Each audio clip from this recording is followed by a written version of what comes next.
do we do nothing, and do we just allow coins to be swept up if a cryptographically relevant quantum computer appears? B, do we do something and try to throttle how these coins can be spent to try to flatten the curve, so to speak, of economic damage and volatility that could be incurred? Or C, do we just stop allowing for the spending of quantum vulnerable coins? And there's a lot of complexity and minutia that I think are going to go into debating these different concepts and sort of the game theory and what might result from that. And one of the things that I think should be important to keep in mind is just the KISS principle. Keep it simple, stupid. And even though it's certainly unpalatable, I mean, all of these options I think are unpalatable in different ways. I think that the simple freezing of coins and then hopefully having a quantum safe recovery option in the future would be the simpler path, but we'll see. So just to clarify, we're talking Jameson's stance is freezing the coins. Do you want to define the set just to make sure we have the right context? Or do you want to maybe give an example set of just to make sure we're clear? Well, so for one, I think talking about quote-unquote Satoshi's coins is kind of a distraction.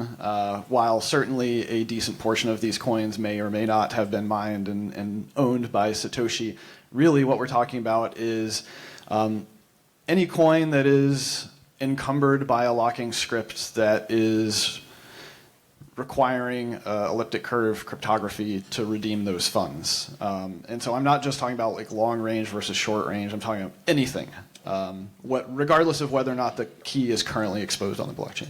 And one more clarifying question. Is the recovery mechanism going to be needed for you to take this stance? For me, no, but I suspect that in order to make it more palatable to gain consensus, that some sort of recovery mechanism that would hopefully only be usable by the quote-unquote true original owners of the coins to be able to spend them. So a strongly nice to have, but not a requirement. Is that fair? Yes. Okay. Mike, or Hunter, since Mike passed it to you. Go ahead. Pass. Yeah, if you don't mind, similar to what Jameson did, concisely give and keep it concise. What do you think we should do with these coins and et cetera? Yeah, I mean, there's also a contingent of Bitcoiners. I would basically consider myself to be included in that, which really just advocates for or has the opinion of just doing nothing and letting the chips fall where they may. And one thing that has always been the case for Bitcoin has essentially been priced into Bitcoin because people know about these. There's awareness that that maybe one day there's a threat. Regardless of that, and also one evidence for that not being priced in is because gold is quantum resistant, and look at the gold market cap, and so maybe Bitcoin could be higher if there wasn't this concern about quantum computing. But so really people buying Bitcoin know about this, and this is the contract that we've signed ever since we started using Bitcoin in a way, because it's everything over 21 million, not like everything over 20 million minus some subset of reused coins or whatever, or lost coins. And it's kind of like buried treasure, right? Like if you have the technology to go out and like people who buried treasure long ago didn't foresee that there was technology like that. Now we do, but if people come up with a better metal detector just for Bitcoin, then that's essentially letting those people do what they want. And also, I would consider liquidation to be one of the more popular approaches, at least amongst the broader set of Bitcoiners, which may or may not be as informed. Okay, so just to clarify, push comes to shove, better to let the funds get taken, act like it's buried treasure rather than doing some sort of freeze scheme. Yeah, and Is that a fair summary? Yeah, and ownership is 9/10 of the lot, right? And we literally have laws on unclaimed property. So I think a legal argument could be made that a lot of these coins, these lost coins, are unclaimed property. Okay, Mike Casey, how does your opinion differ from Hunter or Jameson? Well, it doesn't differ from either of them. I kind of agree with both of them, both aspects of them. That's why I sat in the middle intentionally, and I wanted both of them to explain it because they're not wrong, either side of them. I understand that a lot of people have the fact that Satoshi's coins will never move, which is never a certainty, or Satoshi's coins are one thing, but also reused address in a quantum attack. They have that priced into their mental model that Bitcoin is supposed to be secure from any of that stuff, and it breaks the model of Bitcoin if quantum comes along and rips off the 4 million exposed coins right now that are out there. So I get that, and that's bad. But the other thing, I look at confiscation, and I say, okay, Bitcoin was founded as a self-sovereign money that you control and you alone control, and nobody can take it away from you. It's an opt-in system. And you're saying now, okay, well, we're just going to take all those people's money if they don't do something by some time. They can't use it anymore, maybe forever, right? To me, that seems unfair too. So I'm in the camp of restriction. So choice A is complete lockdown, maybe get it back. Choice B is do nothing and let the chips fall where they may. But the third option is to restrict. And what's really cool about this option, if you're doing a restriction, then you can always restrict further later, right? So you can say, hey, we're going to restrict first and foremost and then see what happens. And the cool thing, especially with Hourglass V1, it's so simple to implement. You could implement it. It causes almost no harm. And under the conditions, which are debatable, that legitimizes the attempt to attack those particular coins, the P2PK coins, then that will give us an actual early warning system that, hey, quantum might be becoming an issue. And we can use that information to enact maybe harsher measures if we decide as a community to do so. All right, so the word that's been put into the lexicon recently, confiscatory. Confiscatory. This made-up word that I just heard in the last few months when we've been talking about this. I feel like we're using this word to define when for instance a freeze or a burn or whatever. And I'm curious, Jameson, do you consider that confiscatory? Confiscatory. I'm not going to be able to say it. Do you consider it confiscation if we freeze the coins? I'm interested to hear your take on this. It's actually kind of a quantum state of confiscation. Because from one perspective, you are not allowing people to access their funds. That is from the sort of top-down imposition perspective. However, there is a completely opposing perspective from those who wish to secure the economic value of their holdings against massive devaluation and economic volatility, which is, I want to do what I can to try to secure the value of these funds by preventing mass liquidation events, and so I'm going to reject the spending of anything that I believe is vulnerable. So there's both an offensive perspective that I think upsets a lot of people, and there's a defensive perspective that I think is interesting to many holders. And then, there's a lot of game theory here as well, right? So you could also argue that whale holders or people who have the vast majority of their net worth in this may be more prone to lean towards the defensive perspective, whereas people who are still accumulating Bitcoin and would love to buy the dip, or just are hardcore 1 BTC equals 1 BTC unit of account folks, will be more prone to take the offensive perspective. So we got our timer up now. So let me just get right to it. Why do you hate Hourglass, Jameson?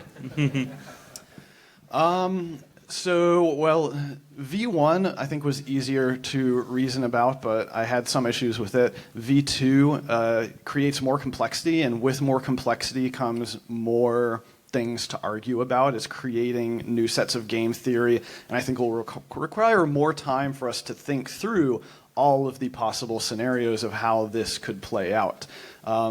For example, I believe Hourglass V2 essentially puts us on a 50-plus year time frame for all of those funds to eventually be able to be liquidated At a minimum. Yeah. And over that time frame, if we're assuming cryptographically relevant quantum computers continue to get cheaper and cheaper, then how does that actually change game theory over the decades? Perhaps to the point where the miners themselves have cryptographically relevant quantum computers and can essentially be mining a lot of the outputs directly to themselves. Quick question. If we just pause on V2, because it's sort of being worked out, are you against version 1 idea proposed with the idea of Hourglass? And for those who don't know, Hourglass is just, you can only use one UTXO per block. That's the idea. If I recall correctly, my main problem with V1 is that actually it didn't do enough. I think it was only looking at the pay-to-public key funds, right? Meanwhile, really, if there's a cryptographically relevant quantum computer, it's going to be affecting a lot more funds than that. But it's something that can be implemented before we, have to worry about coming to consensus on, maybe doing a possible confiscation of all unspendable coins. It's a lot easier to hit that bar of, hey, let's just, freeze these P2PK at least, right? But because then we have to worry about if we're talking about. It's a little bit controversial, to say the least, that we're just going to lock everybody's coins, and then we have to develop a timetable for that. So I don't know how quickly we'll be able to come to consensus on just that. I mean, if you think V2 is bad, just imagine how that, and then add anything on top of that for block size with the quantum stuff. But yeah. Yeah, and one thing people the V2 essentially restricts the throughput. V1 also restricts the throughput just at a lower and simpler mechanism. And with a subset of the coins. That's the other big differentiator, because V2 is amongst all vulnerable coin types. Yeah, and so the reason for that is because we want to minimize the impact on essentially the price. And because that results in minor capitulation, there could be a scenario where enough miners drop off the network, we didn't even reach the next difficulty adjustment. So like just halting Bitcoin in its tracks. And so there's that consideration, right? The market consideration, the price, whatever. But famously, inflation is transitory, right? That's like the supply will. I don't think it'll be as serious, for one, because a lot of these institutions or whatever will probably be adding the Bitcoin to the balance sheet. What are they going to do? Sell them for dollars, right? And so, it might not be as serious as we think. And also, if it does get serious, then that's just a good opportunity to pick up cheap Bitcoin. So Hunter made a V2 comment, so I'm going to make a liquidation comment too. So the other point about it is Bitcoin is not fungible. So if massive amounts of coins are stolen from people that they can prove, no, this was mine, I got it off this exchange, I had it in this address, here's my XPub key, well, then it becomes a legal matter if they try to put them on an exchange to sell them en masse. Right, so it's going to be really hard for those coins to find liquidity. I mean, if you just take a look at Rosalcon, what was it, Bitfinex? Yeah. I forget which one. They hid that money for 7 years, and then they spent just a wee little bit of it and were immediately busted. So as a result, we don't necessarily need to change the protocol at a consensus level. It's in a way, it's also part of human behavior and what our reaction to the event, and maybe restricting Bitcoin's fungibility at a social level, but not necessarily at a consensus level. I think the human behavior thing is an important aspect to actually talk about. So one of the biggest takeaways that I've had from our conversations yesterday, and I hate to speak for anyone other than myself, I had a feeling that a rough consensus amongst a lot of the people here is actually that you could argue the bigger threat than quantum computing is the fear of quantum computing. And so, we can go down all of these rabbit holes of doing threat modeling and talking about what different actors may or may not do if they have a cryptographically relevant quantum computer. But I would posit that if there's even a general whiff that someone has a cryptographically relevant quantum computer, that will cause massive panic, and that's what we're trying to avoid. Well, let me posit a scenario for you then. Okay, let's say we have a Flag Day confiscation, and Satoshi, who hasn't had to move his coins or even think about it, is still around and does still have all of his keys. Satoshi is now forced into a position where he has to move his Bitcoin or lose them forever, and he decides to move all of his Bitcoin. We don't know if it's Satoshi or a quantum attacker. What happens then? So we could set up the very crisis we're trying to avoid, right? Got him. I mean, we have to give Satoshi an opportunity to secure their coins. Well, yes, but that you give an opportunity. But here's with Hourglass, right? Here's the cool thing about Hourglass. If it worked out that way, he could hide. He could hide in the outflow of quantum coins. He could actually redeem his coins, and nobody would know it was him. Let me ask a question for Jameson. Based on what Mike's saying, this is pretty much just like it's going to blast radius how fast these coins. I mean, you put this into play. The amount of P2, PK, UTXOs that are moving are so small right now that unlikely to negatively affect any real use case or user experience right now. Is there a downside to just implementing Hourglass V1 as a stopgap safety measure way ahead of time? And do you see any problem with that? I do think that sort of setting aside all of the other implementation of post-quantum cryptography, focusing on a BIP that only talks about how to handle pay-to-public key outputs could be interesting and non-controversial, or at least like non-damaging to any current holders, right? So for example, I think I said yesterday, I don't understand why we even allow people to still create pay-to-public key outputs. Like, why don't we put the kibosh on that now? That would be part of it, is disabling them. Which going forward, I think is totally non-controversial. I think maybe a handful of those get created every year. And then if we want to then take the next step and say, okay, we're also going to implement some sort of throughput restriction on redeeming those outputs, perhaps that will incentivize any remaining actors that are still around that want to be able to move those funds. And then I was thinking, Taj brought up commit reveal. During this period, if you did have, this Hourglass idea, you implement it, and then as soon as these pay-to-public keys start moving every block, you're like, well, maybe a quantum computer exists, and then you have the opportunity for another stopgap commit reveal scheme. Right. There, you can always tighten. You can't loosen, but you can always tighten. I have another sort of tangential question. Is there any motivation with Hourglass or with the non-freezing route? Just in general, with any sort of like Peter Todd tail emission sort of initiative, like where it's like, hey, this would also maybe be good for Bitcoin because it would introduce some sort of idea of a tail emission. Is there any motivation with any of this for that aspect, or is that just a side effect that might be good or bad and you have no opinion on? I'm kind of curious if Hunter can talk about this, and then we can go to you, Mike. Yeah, like in some ways, confiscating the coins or restricting the coins just to serve the purpose of tail emission. Some might consider that to be confiscatory and also like disingenuous, right? Just because like it could be working to the miners' favor, and so we can't trust these damn greedy miners with our God-earned sats, But that's one perspective. Yeah. So burning or freezing, that's actually not really confiscatory.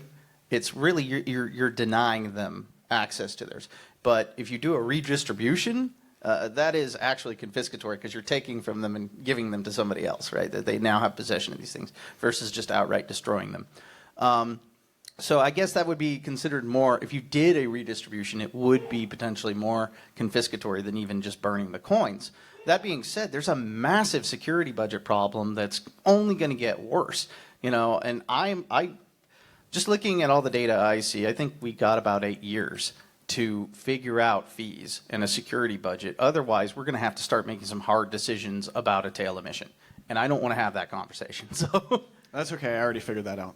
well, yeah, there are options, but enacting them's probably a little harder than it looks. Yeah. I'd be curious to hear any thoughts from this. Well, I mean, What did you figure out for us who don't know how you figured out how to fix Bitcoin? I think some of the game theory around like Hourglass V2 and how that may be helpfully offsetting some of the subsidy issues is interesting. And even though it's like a 50, 60 plus year long proposal, it's not a permanent fix, right? It's kicking the can down the road. We just need to make sure it decades. outlives us. Oh, That's all we need to worry about. What about the future generations? Come on. They'll figure it out. That's how the world works. Right. So I started thinking about this issue in terms of just sort of economic demand and supply of block space a while back, and I have a rough proposal. It hasn't been written up or formally submitted or anything, but I talked about it recently, which is this Goldilocks idea, essentially coming up with a dynamic block space adjustment algorithm that is somewhat analogous to the difficulty adjustment, and that you would essentially want to try to adjust the supply of block space in a manner that is commensurate with what appears to be the demand for block space. So short version is like if fees are sky high through the roof, it looks like demand is really high for block space, then within some other subset of safety parameters, bump up the supply of block space a little bit, and then vice versa. If, for example, right now, I would say block space should be a lot lower. You should actually shrink the supply of block space when there is essentially no demand for it and no fees that are being paid. The point is that it would make block space elastic. Right now, it is inelastic. It does not change at all, regardless of demand. We got to aggregate all those inscription UTXOs first, though, Jameson. You got to pay for it. All right, we have a couple minutes left. Hunter, why does Jameson have a bad take? Well, in the words of a prominent and well-known Bitcoin Core developer here, changing Bitcoin just because people are scared is stupid and dumb. I think I know. I think I know who said that. Okay.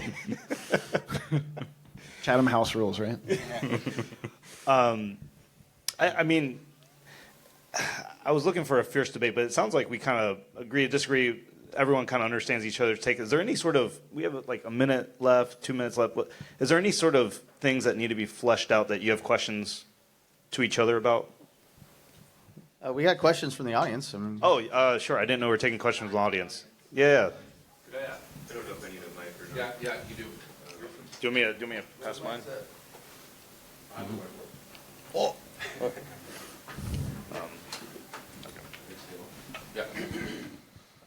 So Also, if you want to direct it at someone, be explicit. I mean, or if it's the whole panel. Really, to anyone in the room, please don't shoot me for asking this, but I think it's Too late. It's an inevitable question that I think will come up. And Vitalik years ago wrote an article about this. Oftentimes in cryptography, we don't strive for perfect solutions. We relax our security assumptions in order to achieve something optimal. And so a question might come up from industry and some of the more like traditional legacy institutions. Would anyone in this room, and I personally would not, but would anyone in this room be comfortable with some degree of centralization when we talk about P2PK and potentially forming some kind of structures where people come together and go through some sort of process to prove ownership of these coins instead of relying on purely decentralized? Well, the problem is there's no way to prove ownership. You cannot. You literally, they're randomly generated. And an attacker would look just like an honest old miner. There's no way to differentiate. He's talking about screenshots from old, Oh, that's Silk totally Road legit. stuff. That's good. Social proof. Prove my ownership.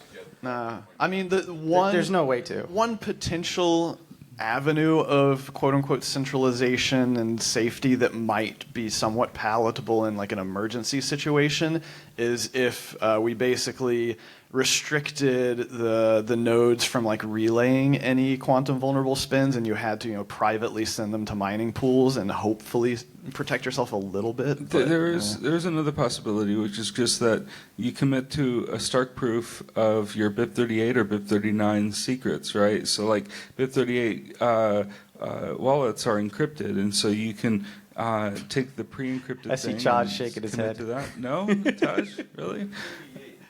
No, BIP38, it's not applicable for BIP38. Those are just hosed. They're just as hosed as P2PK. They're random. Well, so I guess basically, if you've got your funds in a paper wallet, there may be a concern that those kind of individually created keys might be disabled in favor of something that would need mnemonic seed, like your wallet to have. I mean, been this based is on concerning, though, BIP39. because, those of us that had paper wallets, the whole idea was you could bury that thing and never look at it again and dig it up 20 years later and be rich. And you're saying, oh, no, that's all gone now. Sorry.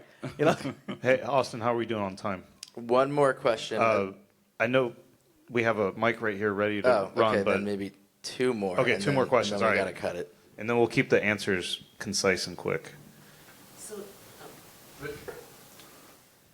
do your opinions differ between vulnerable addresses and address reuse?